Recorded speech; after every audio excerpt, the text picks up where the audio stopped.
Hello, everybody. Brian here from quantlabs.net. This is same source from efinancialcareers.com. I'm going to talk about Point 72, and this is Stephen Cohen's second hedge fund. And we're going to talk about the life of an associate in Point 72 Academy Investment Analyst Program. So thanks to the same source that keeps sending these out. They've been pretty valuable for people, including little old me, to learn about them. So, just so you know, did a little blurb on Point 72 in my prior video. How it works, as far as I know, these are divided up into entrepreneurial teams with their own strategy and their own infrastructure. As far as I know, they do that for competitive reasons. So, this is how I guess Mr. Cohen likes to do it. And you can see here, we've got all these different divisions. Point 72 Everpoint Cubist systematic strategies, which I've talked about in the prior video. As mentioned, Point 72 private investments, Cohen private and ventures. And then here he is as well.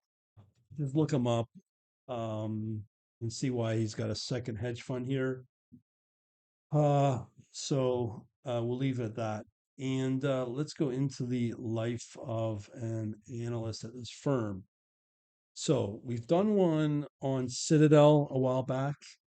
This is more from an internship point of view. So this is the person that has, I guess, written this. Uh, Again, this is the Academy Investment Analyst Program. Probably some kind of competition they had to go through to get entry into this. They paid pretty good cash per week for it. Seems to be about 5K depending upon what program you're on. So 5:30 early risers. So this is an expectation of people like uh, Cohen because uh, he could be considered a modern day slave trader, a slave driver. Well, I shouldn't use that word. Um, but basically, what it is you got to work hard at what you do. There's no doubt about that, and that's the expectation probably throughout the whole, call it, enterprise. And a lot of these type of firms are no different. So you have to have a pretty tough mindset to get through it in order to get that kind of cashola. So they read their emails, check the headlines. Like to start with day energy. Go to Barry's boot camp. I guess it's some gym or something. Treadmill, blah blah blah. West Side, blah blah blah. Hudson Yards. This is New York City and Manhattan. 7:30. Okay, so they're starting to do their job now. Prepares us for a career on the buy side, specifically long short equity analyst. So I've kind of gone through all the different types of strategies out there. This is one of them, long short equity. First 8 months are a combination of training, lecture, ramping our skills on stock pitches.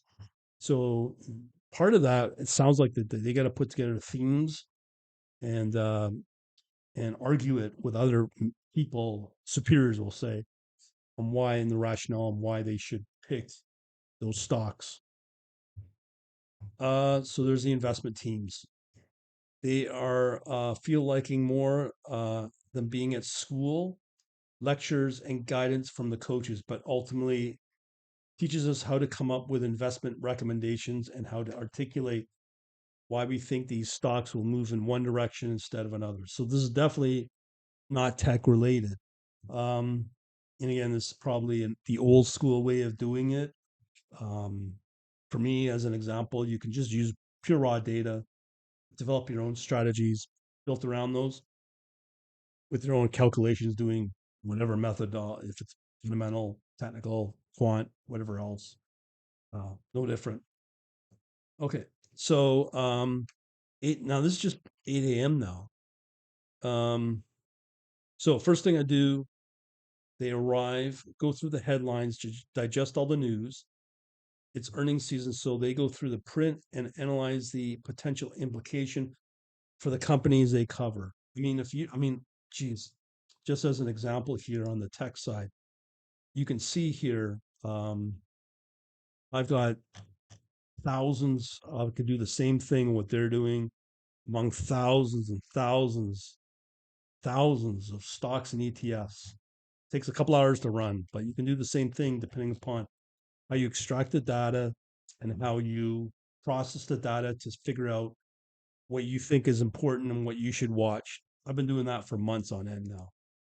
And I also have some other methodologies I use as well. Here's one example, but you don't have to do this as a human, but you can automate this and do times 20, 30, 100 even. Just depends on how much data you want and how much processing you want to go through. Um, so at 8 a.m., uh, members of the academy usually discuss our observations. I think this is more to do with putting you into the mindset of analyzing. I think that's obviously an important skill. You can do it, get a computer to do so much, and software can only do so much, but you got to get in that mindset yourself, which would be highly valuable coming from these large firms like this, especially if they're highly rated, like a Point72. 10 of us in a class, we know each other very well. Good mix, early career pros, uh, and they're recent college graduates. And these are graduates probably coming out of very high Ivy League schools, probably a top in the US for sure. They discuss anything related to the coverage, data points to the news, cover everything from consumer to industrial to technology, dig in and research the companies. Again, there's lots of data resources out there. You can pay very little money and get the same research and write Python scripts to analyze and figure out which data you want, which is important to you, and build automated trading strategies around it. That's what I did. Again, I'll talk about it in the link in a minute. Favorite have been restaurants, astonished at the operational financial differences between the restaurant companies that have seen very similar from a consumer standpoint. So maybe that's their area of coverage, restaurants or I don't know, hospitality or whatnot. Very fluid conversations. Uh, so again, we're still only at 9 a.m. now. Start to work on their weekly research assignments. So it's kind of like a school, I guess. There's that expectation. So it's nonstop. Being taught how to develop opinions on particular stocks and sectors and how to pitch our idea. So part of the job is you come up with an idea and then you got to say to some superior saying, this is why we got to invest in this. Here's all my data to showcase it. These are trading ideas that you come up with. So they have a framework. We learn centers around deep understanding of the whole coverage of the universe, which in addition to analyzing specific companies means we look at its competitors, suppliers, customers, and other parts of the supply chain. Sounds like they're going to write an article for Seeking Alpha. Research process entails reading news, reports, evaluating compliance, approved alternative data sources, going through financials and presentations and tying everything together. I'll give you a hint. You want to only focus on forward guidance. All this stuff is mumbo jumbo. It's either current or past. My view is quite simple. If a company's not going to give any level of confidence with their guidance, why would you want to put money into that company? Whereas you have other companies that have really good guidance that you could look into that have probably better forward guidance, meaning there's stronger momentum going to be coming out of that company. You obviously can't do that with ETFs, but you can definitely do it with stocks because you have more data to work with. 10 a.m.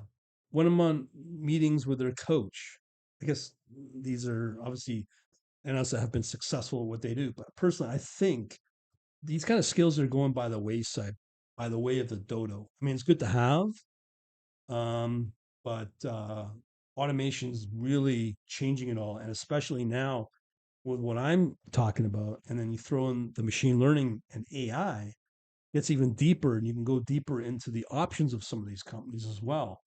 And a lot of that showcases things that we never think about. Uh, Coaches are former investment professionals who not only provide feedback and advice on company research, but I also believe challenge us intellectually, stimulating deeper analysis and understanding of market dynamics. Okay, fine. So again, maybe good, but there's enough data out there to really suss out what's important and what's not. One of the other things when you have a market like what we have today, be it August 9th, 2024. What's really important is what happens when there's no momentum in the market. Everything's either goes dead or sideways, or the market's decline. What do you do then? How do you use your analysis? Your analysis that you put in will be not that valuable because there's nothing to trade unless you like shorting. But when you're dealing with these kind of big firms, they're going to have analysts and researchers that are going to have the ability to watch any open positions when those things start to reverse and go the wrong way. Whereas if you're just a guy like me, um, operating as an independent, it's hard to stay on top of that. We just don't have the resources to do that 24/7 or even during the trading operating hours because, well, we like to have a life, right? Um, okay, so then they do their investment professional debrief. This is what they did in the 70s and 80s, 90s, and up to a point. But now there's a technology out there to kind of do away with this. And now with the AI, it's even more worse. I shouldn't say worse. It's better for people on my side that want to make those trading decisions and letting the AI do what these people used to do, and be more self-autonomous in the trading decisions. And that's also not just self-autonomous on what to invest, but self-autonomous on when to trade it, exit and entry. Okay, so this is weekly where a Point72 discretionary investment team joined us to discuss their sectors and share career advice. So when you hear discretionary, that's human trading basically, not automated, not systematic trading. Super interesting. We get to learn from the investment teams and discuss our options further with our peers. In the morning, we don't have meetings. We might hear from a senior leader at the firm or an external speaker. We recently had someone discuss valuation, how to marry the short and long term, one of my favorite topics. And again, this is just up until 12 noon. Okay, so again, these are very good skills to have um, as a trader. I think it's very valuable to have, but that's not the only thing you'd want to work with. It's good to have those skills because, from my experience, there's going to be times where you will and may want to override open positions. And then if you have this type of experience as a human experiencing all this, yeah, you'd have your reasons to override. Nothing wrong with that. Um, 12 noon, I'm back at the desk, building a financial model. Okay, so this is where it gets interesting, the quant stuff. Build our models from scratch so we can learn them. So this is probably involving some form of math. It's up to us how complex we want to build them. It's about finding a balance between something nuanced and enough to express detail, but also simple enough to be easily comprehensible. That's another way of saying a coder to develop that into their automatic systematic trading infrastructure. Model is usually an iterative process. News is publicly reported and impacts a name, and we update our models accordingly.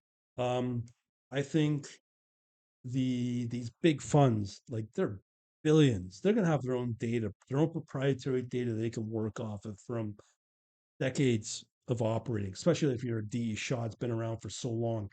Just your internal data sets that you must have on how particular stocks have traded with their data, and actual real P&L, profit and loss. I mean, that is so valuable. But again, that's not public.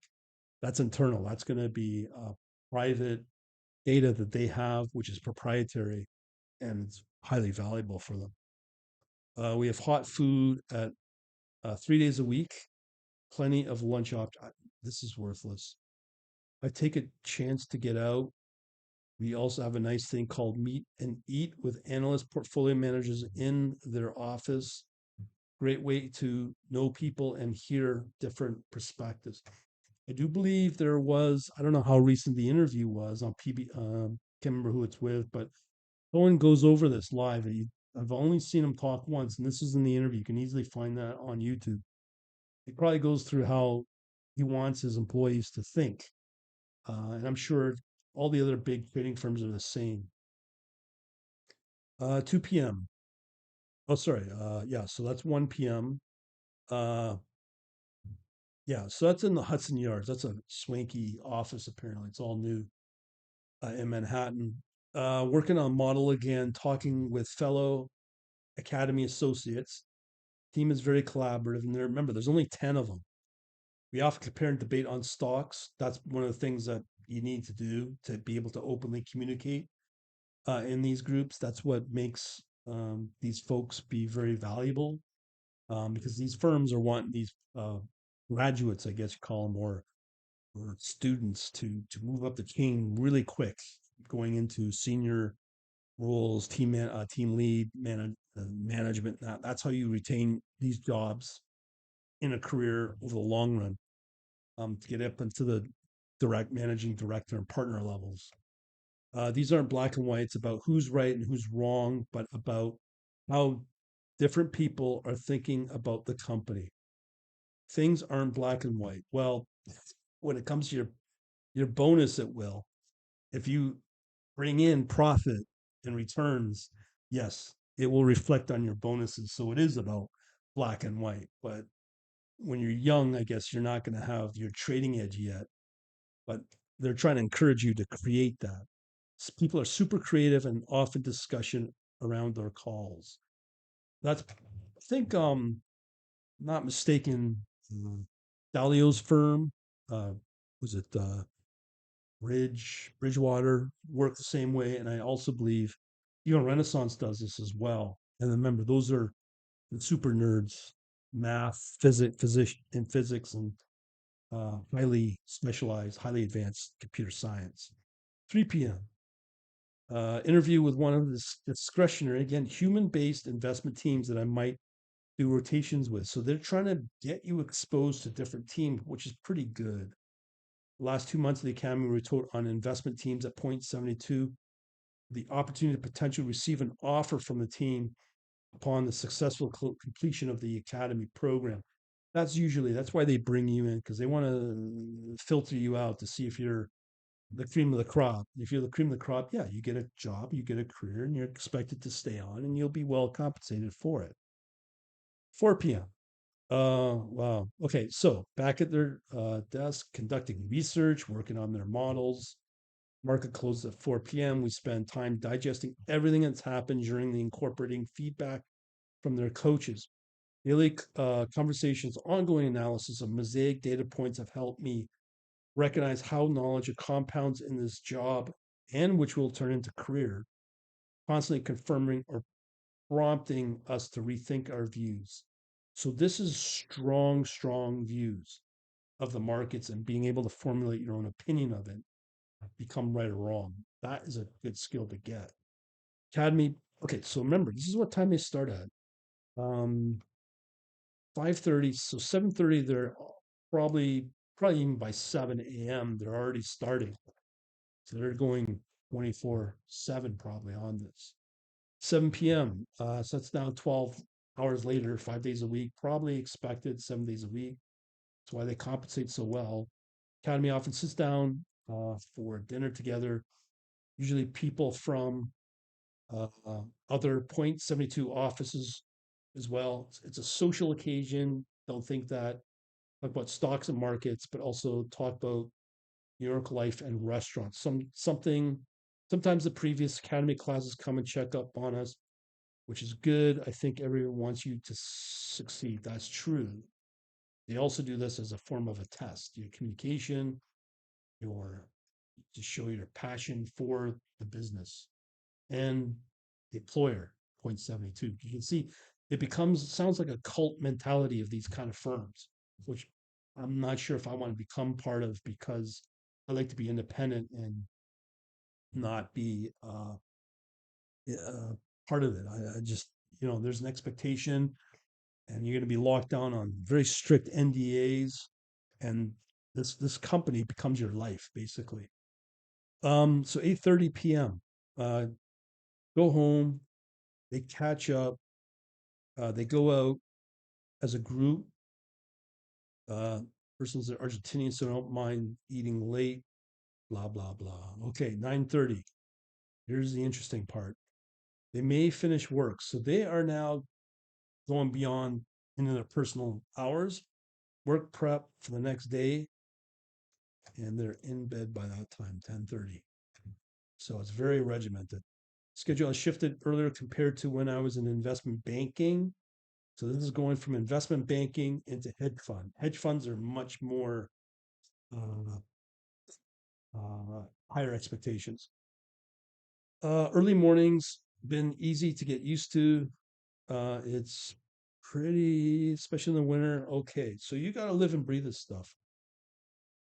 Even that, but that's what it's like to be an analyst as a human.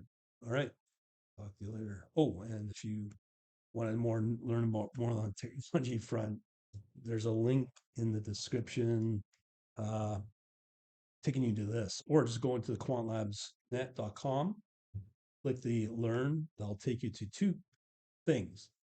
The HFT C++ book, because a lot of people out there want to learn this, what's involved on the programming front with C++ and high frequency trading, which pays very well, probably the highest you'll get anywhere. And then the 45-minute overview video of TradingView if you plan to take the automated easier route. And that's pretty well it. Thanks for watching.